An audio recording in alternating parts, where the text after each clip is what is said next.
Though it usually works as expected, there are times when the task manager malfunctions and displays the error code on Windows.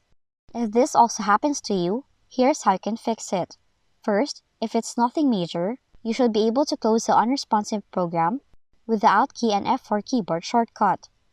So all you have to do is switch to the app or program you want to close, then press the Alt key and F4 all together on your keyboard to close it. If that method did not work, open Task Manager as an admin, and you can do that by searching for Task Manager, right-click, select Run as Administrator, right-click on the process you want to terminate, and then select End Task from the context menu.